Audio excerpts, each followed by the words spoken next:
All right, folks, there is just so much ridiculousness in the news this week that we're going to try something a little different today and just have a flat-out discussion. I had to resort to this style when anti-gun stuff was popping off left and right in Virginia, and you guys didn't seem to hate it, so we'll give it a shot. Ever since the Virginia rallies against the insane anti-gun proposals in January, legacy media has been painting Boog boys in Hawaiian shirts as a badge of white supremacy. Never mind that the big igloo is largely a tongue-in-cheek meme that happens to be shared by a vast audience of gun owners and was picked up as a sign of protest against tyranny. Never mind that while it has grown into people actually wearing their Hawaiian shirts at protests, largely defending businesses and protesters, by the way, it's mainly a bunch of decentralized groups with pockets of folks anywhere on the spectrum from 3%ers to full-on libertarians and anarco-capitalists. The ideas behind the luau are nothing new. So why is it getting attacked so much now?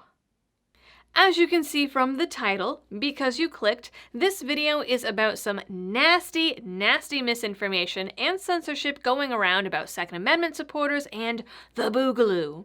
Because of how controversial and hateful this topic has suddenly become, and because of the deep efforts to censor counter-arguments, aka the truth, I'm not even going to try and get this video monetized because I know it will be auto-flagged and buried. Dead. So getting this video and this info out is going to rely 100% on you guys sharing it around. Please do. Today's video in particular is brought to you, folks, with the tremendous help of USCCA. USCCA provides legal and financial protection to gun owners who find themselves in self-defense situations. This month, all of their promotions are centered around home defense, which is getting more and more important in today's climate. And if you sign up through my link down in the description, you'll be automatically entered to win a home defense makeover that includes a full home preparedness audit, training classes, and $4,000. Cool bonus. So please check them out. And now, without further ado, story time with Liberty Doll. Second Amendment supporters getting shoved under the bus in favor of a violence narrative is nothing new. But keep in mind, as tyranny has gotten bolder, so have gun owners. There were armed protests in D.C., Virginia, and Michigan, for just a few, that got a lot of attention. These protests, despite the presence of arms, were peaceful. There was no violence, there was no looting, nothing was set on fire, no one was hurt, and the Second Amendment groups left the areas cleaner than when they had arrived. This leaves a vacuum in the narrative. Now, add to that ever since COVID-1984, we've seen a record amount of NICS checks, month after month, with about 40% of those checks being for first-time gun owners. According to the FBI stats, there were over 15.2 million NICS checks through May of this year. If 40% were first-timers, we are talking an additional about 6 million gun owners. And we're only halfway through the year. That number is huge. Additionally, 40% of that group were women. This goes starkly against the narrative of gun owners being old white men that are bitter clingers and that the idea of gun ownership is out of date. Case in point. I think that what it comes down to is that the bigwigs in government and leftist bigwigs in media whose ratings are purely fear-based are getting freaked out. They're afraid of losing control, they're afraid of losing the narrative war, and they are doubling down. The rapid expansion of gun ownership posed a threat. Not a literal, violent threat, but a threat to the status quo. Unfortunately, 2 media stories over the last week have provided the metaphorical ammo to help them overcorrect the wheel. The first being the guy that killed 2 police officers in California. It was assumed the guy was Antifa. Now the news is saying he had a boog patch, and because one of the officers was black and the guy was white, it was racially motivated in order to start a race war. While I'm sure that there are some people that think a race war would accelerate a social collapse, because let's face it, it would probably bring on a social collapse, that is not the overwhelming viewpoint of most gun owners. No one is talking about the fact that, at least according to ABC, the guy was an Air Force police officer himself, or that U.S. Attorney David Anderson expressly stated the guy was targeting law enforcement. Violence is violence, and violence is wrong. I'm not denying that. But the victims were targeted because of their status as law enforcement, not because of race. The FBI said the exact same thing, saying they came to Oakland to kill cops. But somehow, those comments have been twisted into a white supremacy narrative. Honestly, what I think is more likely is that these two men involved were just some random wackadoos who co-opted boog culture or memes or whatever you want to call it, which happens in literally every group and movement. There will always be bad actors that end up getting the most attention because they do stupid shit, even when no one else in the in-group agrees with their behavior. Case in point, the randos at otherwise peaceful BLM protests that started breaking windows and setting things on fire. But the media is paying attention to them, and BLM is pissed off about it. Somehow, that logic is not fitting this scenario. Go figure. Add to that the militia member that shot a protester in New Mexico after a group trying to pull down a statue chased him while yelling threats, surrounded him, started beating him, and knocked him to the ground. Dude shot into the group of people attacking him. The militia guys got arrested, the shooter was charged, and the militia was blamed for the whole thing, with media and the governor saying that the protesters were completely peaceful and that the militia had purposefully incited the violence. There is video of the militia member running away, being surrounded and beaten, and it's his fault. By the way, if you're saying that all of these guys are violent white supremacists, why would you chase one down and not expect to get shot?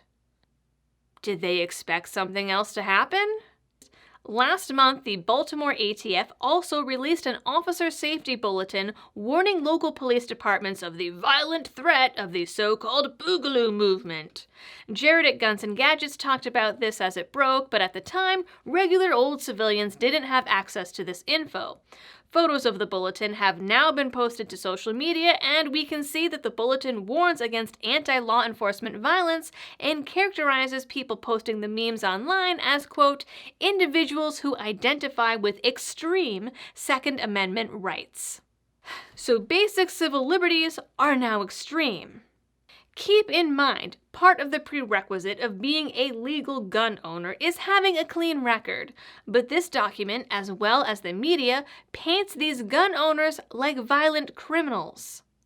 All of this culminated in a trending Twitter hashtag on Tuesday night condemning Igloo folks as violent white supremacists. I posted this pamphlet that I'd seen on Instagram a couple of months ago, and within approximately 5 minutes, I was labeled as a Nazi supremacist whitewasher and a white supremacist vis-a-vis upholding the white patriarchy. The white patriarchy, by the way, is apparently capitalism. The photo was retweeted by a Progressive Bernie account, with no comment, so I'm not really sure if it was in support or not. But either way, it resulted in a flood of people telling me that I was spreading fake news and propaganda, then linking Wikipedia articles before promptly blocking me. A wiki article that clearly says, by the way, that there are boo groups who have denounced white supremacy and racism.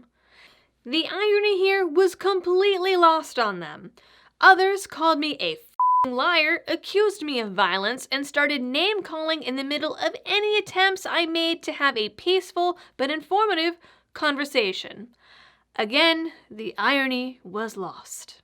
I posted photos I'd found on Boog accounts supporting Black Lives Matter, photos of mostly black militia groups, and photos from Second Amendment protests featuring folks of all races and colors. This brought accusations of tokenism, and one guy who insisted that the people in the photos didn't matter because they were clearly gay, which was a really weird flex, especially from a lefty. Not really sure what that was about. Their sexuality, assumed or not, isn't relevant to the point and shouldn't discount the point, nor should it invalidate their beliefs. And if Black Lives matter, then all Black lives should matter, not just the ones that fit neatly into the boxes created by the left. As you can see, these people aren't interested in any information that goes against their predetermined worldview. Unfortunately, that worldview was created by someone else on purpose. Fake news propaganda. But now, on some platforms, you can't even try to counter the arguments. Instagram has completely blocked the Boogaloo hashtag, according to John Crump at AmmoLand. I tried searching it myself, and Instagram would only provide a list of accounts with Boogaloo in the name. I finally found a hashtag in someone's post, clicked, and got a message that the page didn't exist. Same for hashtag Boogaloo memes, Big Igloo meme, and Big Luau, just to name a few. Boogaloo Boys, for some reason, still exists, but who knows for how long. Meanwhile, a search for the Antifa hashtag brings up over 800,000 posts, and they've been officially dubbed a terrorist organization. I feel like to not see what's happening, you have to purposely go out of your way and close your eyes to avoid it. Instagram says that Boog hashtags are now blocked not due to any wide company policy decision, but because the Instagram community as a whole reported the hashtags as a violation of community guidelines. Is this true? We have no way of knowing. This brings us back to the publisher versus platform debate. Is a website like Instagram bound by free speech, or can they pick and choose as a private company? Jury is still out on this one, but my issue with it is this. If a company or website is going to engage in censorship, number one, be honest about it. And number two, make it even across the board. If you're going to make rules, keep the rules. Don't just edit out who actually has to follow them. Don't say that one group has to follow the rules and the other one doesn't, because you know what? Hypocrisy is tacky. That's it for this one. Shout out to the random Fed alphabet boy who is inevitably tuning in. Hello! To everyone else, again, please like, comment, and share, as gun owners are on their own on this one yet again. Nothing new, but it seems like the fist is getting tighter and tighter and doesn't want us to have a say. If you like my work and want to help out the channel, check out the partners down in the description or consider donating through any of the support options also down there. Now, I'm not going to use my usual Second Amendment outro, lest it be misconstrued in some bizarre way, and I've already been doxxed once over the Second Amendment issues this month, so instead, stay safe, and I'll see you on the next one.